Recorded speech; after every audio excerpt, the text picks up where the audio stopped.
Hey there everybody, just Marco here with another one for you. Well, I hope you're all well. I'm certainly doing well here. This is going to be another quick one. Back in DaVinci Resolve we go.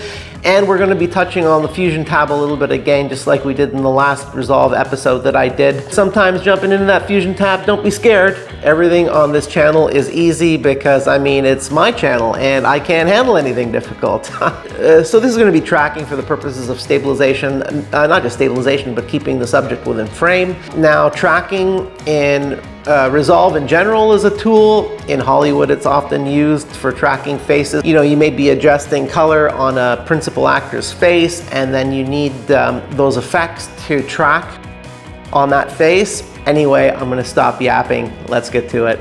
I'm reinventing myself. I'm me and nobody else.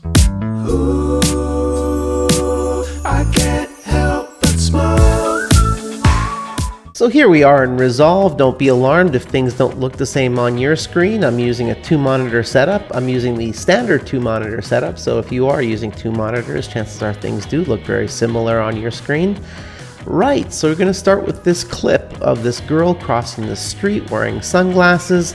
We'll pretend this is some kind of sunglass ad, I guess. And I'm going to be tracking her face and those glasses. Now, we are tracking based on the position of her face. So I've already added a little bit of color correction on this because I shot this in log. So I'm going to be jumping into the Fusion page with this clip selected. I'm going to be jumping into the Fusion tab down here. And there you can see that I did shoot it in log because things look really flat up here. Right, so one thing you must remember when you're in Fusion, media in is our clip. Media out is where our results are happening. Everything here between is where our operations go. I'm going to hover over the line so it turns blue. I'm going to right click, add tool, tracking, and planar tracker. So to start, I'm going to set where our track starts, and to do that, I'm going to click on this set button, and then here in tracker, I'm going to go to hybrid point area. And I don't want perspective, I want translation for this one. I don't want rotation and scale. I don't want it doing those things for me because I want to do those on my own afterwards. So I'm just going to click on translation. Now, before I actually track, I need to define what I'm focused on, and that's going to be her face. So I'm going to draw a box around her face here. Okay. Now I'm going to click on track to end. Now I purposely chose this clip for a reason. I'll show you why in a minute here. So click on that button. Let it do its magic. Tracking, tracking, tracking, tracking. Now it's going to lose the track once it passes behind this woman in the foreground right there. What are we going to do? So we're not restricted to how many tracks we can create. So I'm going to opt to start a new track a little bit later in the timeline. So I'm going to move forward a little bit here when her face shows up again. And then I'm going to go back down to our little line over here. Right click, add tool. Same process, planar tracker, and then I'm going to set the first point of our new track, all the same stuff, and I'm going to draw a new box around her face here, and I'm going to track forward again.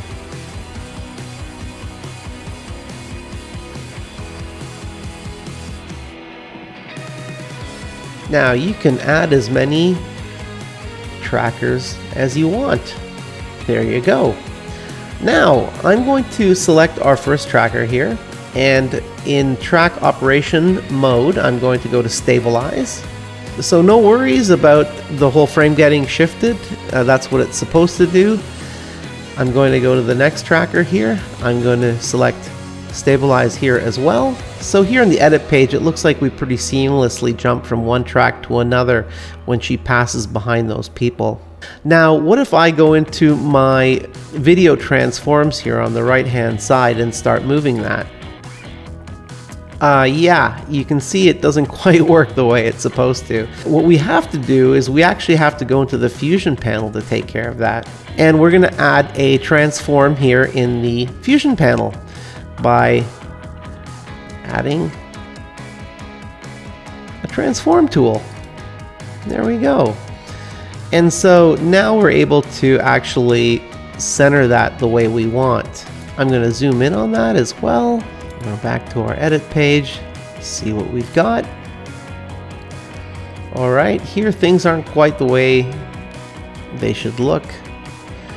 So I'm going to go back into Fusion here. We're going to keyframe our transform because we don't have enough frame actually on the left hand side when she first comes in. Add a keyframe to this. I'm going to add a keyframe to size in case I have to change the size as well. I don't think I'm going to have to though. I'm going to scooch to the beginning here. If I want her to gradually move more to the center, I can actually just grab this and move that over like that. She's a little too close for comfort at the top there, so I'm going to back up just a little bit. Move that over. Bring it back down. I actually want to rotate this a little bit too. It's kind of bothering me. Move her back up here a little bit like that. Let's go back to the beginning again and see where we're at. Go back into our edit page. So whether you're using it in color or in Fusion, it's pretty surreal to see how it can so accurately lock on to something like this girl's face. So as usual, I hope you guys got something out of this one. If so, please consider leaving me a thumbs up. If not, that's okay too. If you want to make sure you don't miss any of these in the future, please consider subscribing. If you've got any ideas for future episodes, please leave those in the comments below. And until next time, keep working and making your chosen idea a reality. Peace.